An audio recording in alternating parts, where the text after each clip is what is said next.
Ladies and gentlemen, the distinguished guest, good afternoon. In this short presentation, I will try to talk a little about Israel as case study in terms of agriculture and supply chain in light of climate change, and about technological and collaborative solutions toward this matter. Now, it was well noted in COP27 that one of the things that will be most critically affected by climate change is the global rainfall cycle. This will result in extreme rain events, bringing more destruction than blessing, as we unfortunately saw here in Greece and Thessaly just a few days ago. Or on the other side, it can give severe droughts, as Israel has went through between 2004 to 2011. Now, when you look at Israel characteristic, Israel is located in a place that is lacking of natural water resources. It's characterized by scarcity of water, and it consists of 60% of desert land. Yet, Israel is self-sufficient in terms of agriculture, and more than that, it exports agriculture products abroad. How did that happen? This question can be raised in Israel in many matters, but what you can see mostly is technological. Israel created an ecosystem combining academia, private sector, and public sector in order to create an environment that will lead to the development and flourish technological agreement technology. Now, if we're talking about agriculture, one of the two pillars in order to create agriculture is soil and water, and I will focus on that matter.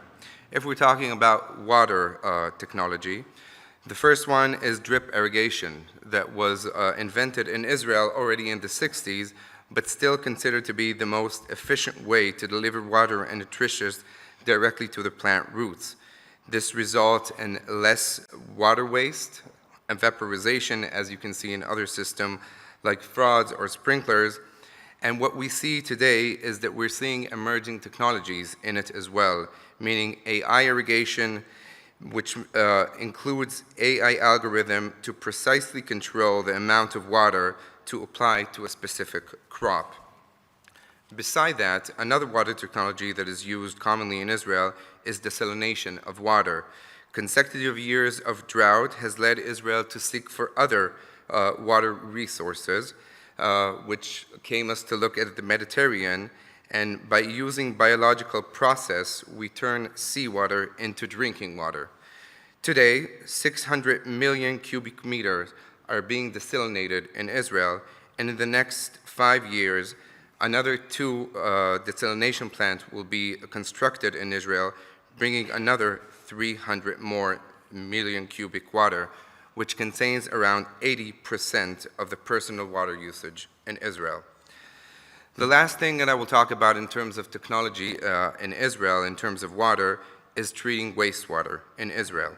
Israel uses biological process to turn wastewater into nearly quality drinking water with biological process, treating around 90% of water to agriculture use. Now, this is an immense number, because if you look at other countries, I think the closest one to Israel is Spain with around 30%. If we're talking about the US, it's 10%. So obviously, if you can minimize the amount of water and recycle the water you use, this can bring to a better solution. Now, we were talking till now about water technologies. The second part will be dedicated into soil. One of the other outcomes of climate change is their deterioration of land, which can lead to desertification. The UN latest report talked about 30% of soil worldwide that is being derogated recently, and if I talked about Israel consisting of 60% desert, I didn't mention the fact that 40% of Israel crop is actually grown on that area. This can only be done by technology. I will bring some examples of technologies that helped in this matter. The first one is greenhouse technologies. Israel has created a greenhouse technologies that implemented water, bringing top-of-the-notch technologies in order to enable for farmers to grow their crops in a severe and unreasonable, actually, environment. The second thing that I wanted to mention in that matter is that Israel is a center of seed innovation. Israel created a non-GMO seed in order to create drought-resistant seed, meaning a seed that can grow on a very low, poor quality water. And also, Israel invented seed that can focus on what the farmer can harvest, meaning that it created seeds that has shorter roots from one side, less leaves from the other side, so the farmers still get the same amount of crop, but doesn't need to invest so much water and so much infrastructure into it. The last thing that I want to about in terms of soil, which combines in a way soil and water, is vertical farming. Now, the practice of growing crops in vertical stacked layers is already growing in Israel as well.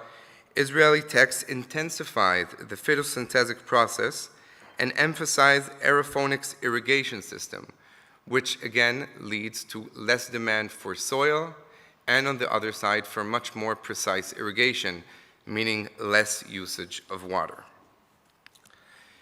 Even though I talked till now about climate change obstacles or challenges that it faces upon us, Israel also sees the climate change as opportunity in order to create some sort of stability in the region.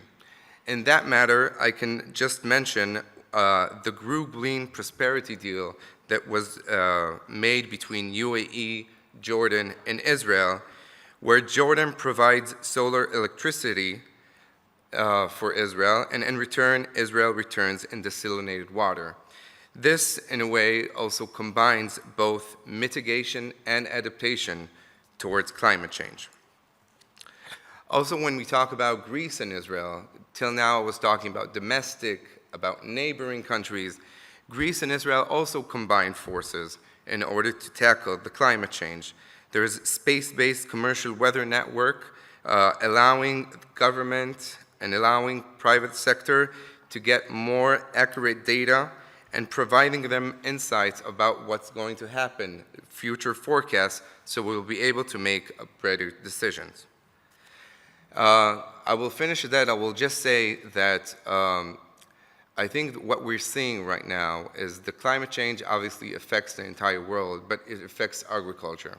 And this would lead to much more integrated technology in agriculture for joining forces with neighboring country and global-wide.